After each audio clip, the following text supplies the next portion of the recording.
Snow White. A long time ago, when the snowflakes fell like feathers, a queen sat sewing at a window. She pricked her finger on a needle so that 3 drops of blood fell upon the snow. How pretty her red blood looked dazzling on the whiteness. The queen said, "Ah me! If only I had a child with skin as white as snow, and lips as red as blood, and hair as black as the ebony window." In the spring, she had a child who was just as she had imagined, and everyone called her Snow White.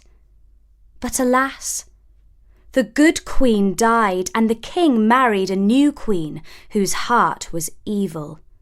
This wicked queen had a magical mirror, and when she stood and gazed into it, she asked, "Mirror, mirror on the wall, who is the fairest of them all?"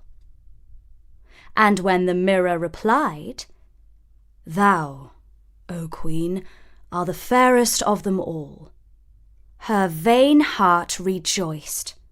Snow White grew more and more beautiful with every passing year. At last, the time came when the mirror said, "O Queen, if truth be told, Snow White is fairest, now she is 16 years old." And the queen almost smashed the mirror in her rage. The next morning, she summoned a hunter and gave him orders. "Take Snow White out, and don't bother to bring back anything but her heart." The hunter led Snow White to the woods where, taking pity on her innocent heart, he told her to run and hide. She ran and ran, cutting herself on brambles. Meanwhile, the hunter returned to the queen with the heart of a deer. Snow White fled until she came upon a cottage in the middle of the woods. The door was open. She went inside and saw that the furniture was child-sized. She curled up on one of the 7 little beds and fell asleep. The owners of the cottage were 7 dwarfs who spent the day mining for gold in the heart of the mountain. When they came home that night, they lit their 7 candles and saw that an uninvited visitor was sleeping in one of their 7 beds. "Oh my, what a pretty child!" one of them exclaimed. "Shh!" ordered another. "Don't wake her up." "Where shall I sleep?" asked a third. "She's taken my bed." "Well," said a fourth, "there are 7 hours in the night, so every hour one of us must get out of bed and take a turn at sleeping in the chair." And they all agreed that that was only fair. When the sun rose, Snow White awoke. How frightened she was when she saw the 7 dwarfs. But they were friendly and asked her name. "Snow White," she replied. The eldest dwarf said, "Well, Snow White, if you take care of our house, then you may live here." And Snow White agreed with all her heart. Every morning the 7 dwarfs went out to the mountain, and Snow White stayed at home to cook and keep the house. Meanwhile, the queen asked her mirror, "Who is the fairest of all?"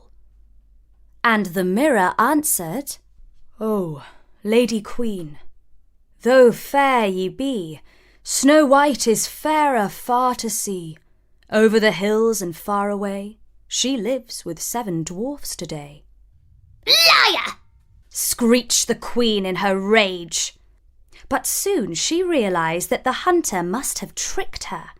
She decided to dress herself like an old peddler woman, and in this disguise she visited the dwarf's cottage and knocked on the door, crying, "Pretty things, very cheap, very cheap.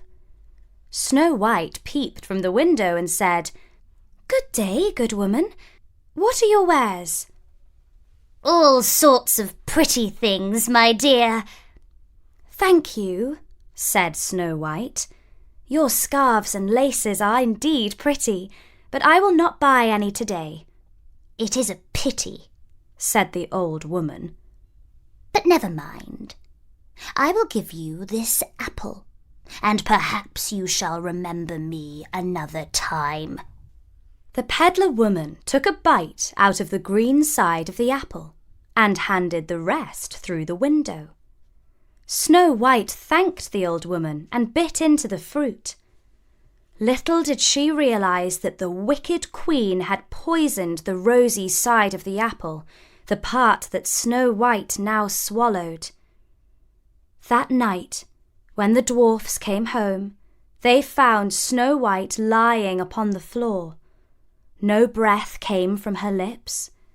They sat round her and wept for 3 whole days.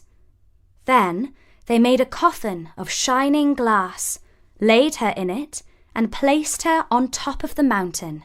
It happened that a prince, out hunting, came across the glass coffin. He was very much taken by the pale girl who lay so still inside it, and he thought she must be a statue left there by the ancients. He ordered his servants to pick up the unusual object and carry it home. In doing so, one of them stumbled and the glass box fell to the ground.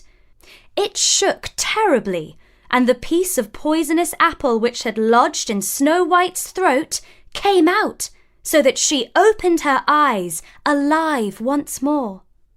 Snow White and the prince were soon wed. They and the 7 dwarfs lived long and happy lives, while the wicked queen went mad with envy, for she could never be the fairest of them all.